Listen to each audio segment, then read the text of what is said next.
자, 안녕하세요. 이번에는 11차시 실험으로 알아보는 일정 성분비 법칙에 대해서 알아보겠습니다. 자, 오늘의 학습 목표는 화합물이 생성될 때 일정 성분비 법칙이 성립됨을 알 수 있답니다. 자, 생각 열다를 보겠습니다. 탄소와 탄소가 결합하면 만들 수 있는 화합물의 종류가 뭐가 있을까요? 그렇죠. 일산화탄소와 이산화탄소. 둘 다 탄소와 산소로만 이루어진 화합물인데 실제로는 성질의 차이가 엄청 크지요. 이산화탄소는 공기 중에 있으면서 온난화를, 지구온난화를 일으키는 기체 정도로 알고 있지만 실제로 일산화탄소는 우리 몸에 흡수되었을 때 산소의 운반을 방해합니다. 굉장히 위험한 기체죠. 자, 일산화탄소와 이산화탄소는 둘 다 화합물이니까 화합물을 생성할 때 무슨 법칙? 일정 성분비 법칙이 성립합니다.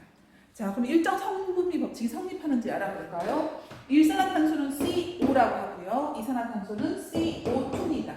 자, 둘 다 탄소와 산소로 이루어져 있어요. 자, 일산화탄소는 성분 원소의 개수비가 어떻게 됩니까? 1대 1이죠. 개수비. 반면에 이산화탄소는 똑같은 탄소와 탄소로 이루어졌지만 개수비가 1대1입니다. 자, 개수비가 다르니까 당연히 다른 화합물이겠죠.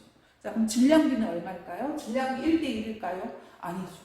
탄소 한 개의 상대적인 질량은 얼마입니까? 12입니다. 12대 산소 한 개의 상대적인 질량은 16이에요.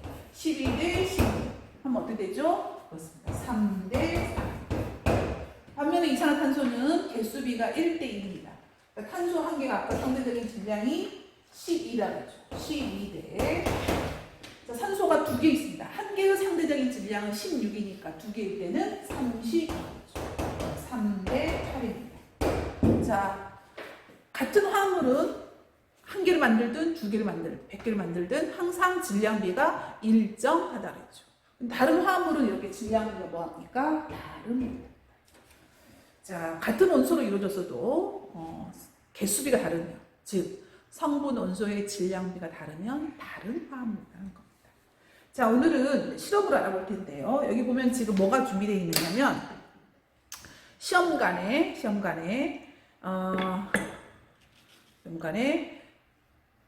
질산은을 6ml를 넣었습니다. 질산은을 6ml.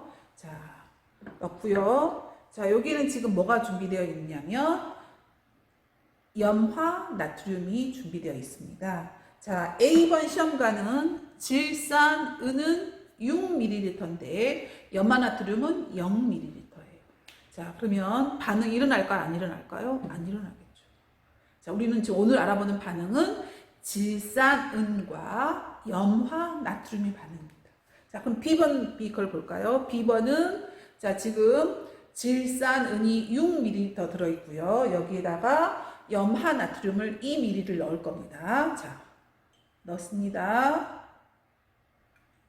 넣자마자 반응이 일어나네요. 뭐가 생겼습니까? 색이 뿌옇게 흐려지면서 앙금이 생성되었습니다.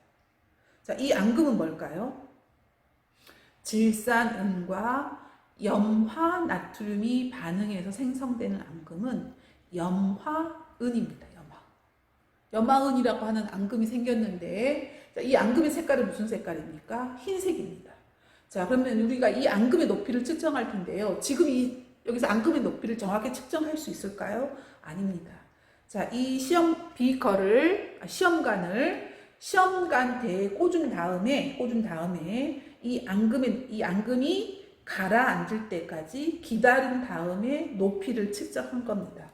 선생님이 지금 이미 여러분 활동지에 앙금의 높이를 제시해 주었습니다. 자, 세 번째는 마찬가지죠. 똑같은 C 시험관은 현재 질산은이 6ml가 있고 여기다가 염화나트륨을 4ml를 넣습니다. 자, 이런 식으로 A부터 어디까지? A, B, C, D, E, F까지 반응을 시키는 겁니다. 반응시킨 결과 앙금의 높이를 선생님이 주어졌지요. 자, 이걸 가지고 여러분은 뭘 해야 될까요? 그래프를 그려야 됩니다. 자, 그래프 그릴 때는 반드시 X축과 Y축을 정해야겠죠.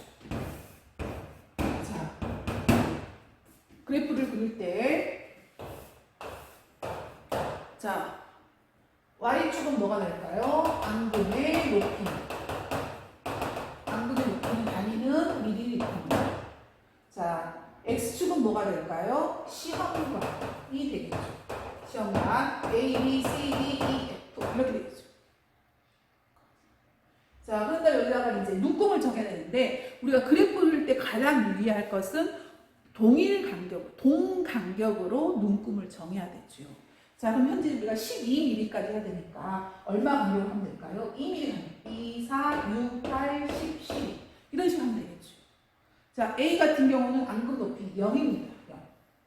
자, B는 어떻게 될까요? B. 자, B는 앙금 높이가 얼마죠? 4입니다. 자, C는 얼마일까요? 8입니다.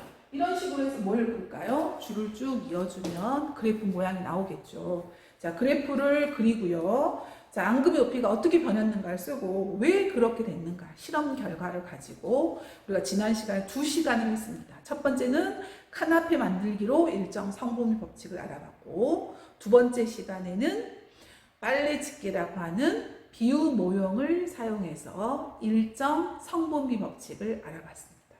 세 번째, 이번에 우리가 직접 실험 결과를 가지고 확인한 겁니다.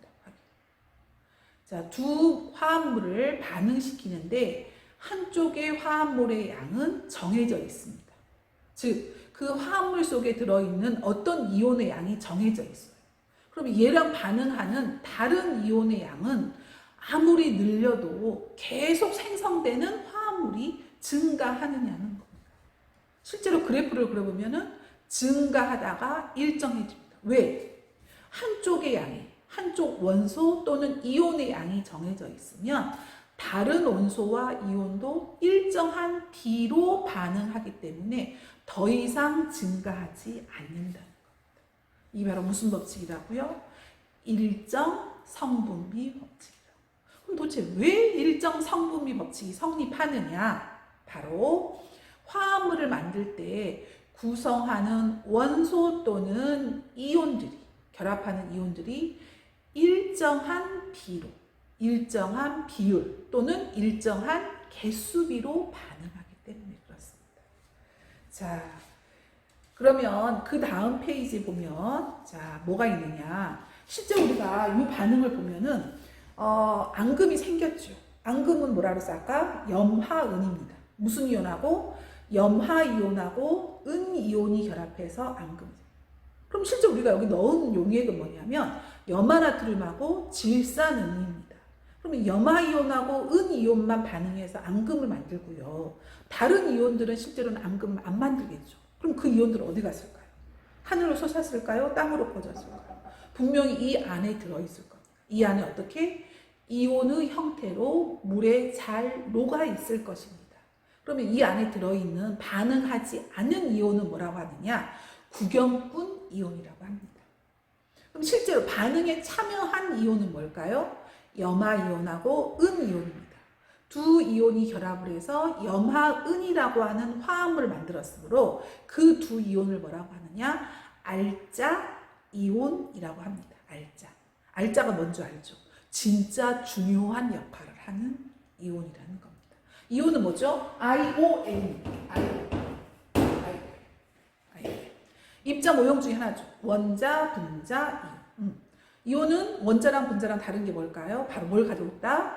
그렇습니다. 전하를 띠고 있다. 플러스 전하, 마이너스 전하를 띠고 있다는 거죠. 자, 이런 식으로 해서 이 입자 모형을 실제로는 자, 시험관에다가 이렇게 모형을 그려 넣습니다. 실제 그려도 되고요. 아니면 스티커를 이용해 붙여도 됩니다. 그런 다음에 이제 결과를 분석하는 거예요. 도대체 염화이온하고 은이온이 결합해서 만들어진 앙금, 화합물의 개수가 몇 개인가를 쓰고요. 남아있는 구경꾼 이온이 무엇인가를 씁니다. 그러면 실제 우리가 어떤 화합물을 만들 때 이 안에서 이루어지는 건 아주 작은 입자입니다. 우리가 보통 그거를 미시적이라고 말합니다. 눈에 보이지 않는 입자들이 결합하는 거예요. 그럼 우리는 여러분 머릿속에는 실제로 이 입자나 또는 이온이 결합하는 게 여러분 머릿속에 뭐가 돼야 될까요? 형상화가 돼야 됩니다. 그럼 그 형상화를 하려면 뭐가 필요할까요? 이것들을 연결해주는 도구가 필요합니다. 그때 우리가 가장 많이 사용하는 게 지금까지 했던 기후 모형 또는 뭐 입자 모형 또는 뭐 스티커 모형 또는 뭐 원이나 구 모형 이런 걸 가지고 어떻게 미시적인 세계에서 입자들이 반응해서 화합물을 만들 때 규칙이 뭔가. 그리고 처음에 배웠던 규칙은 질량 보존 법칙이 성립하더라. 또 하나 두 번째 규칙은 뭘까요? 그렇습니다. 입자들이 반응할 때, 화합물을 만들 때는 반드시 일정한 개수비로 반응하더라는 거예요. 그래서 질량비가 일정하다입니다. 자, 그거를 입자 모형으로 잘 표현해 보시기 바랍니다. 네, 수고하셨습니다.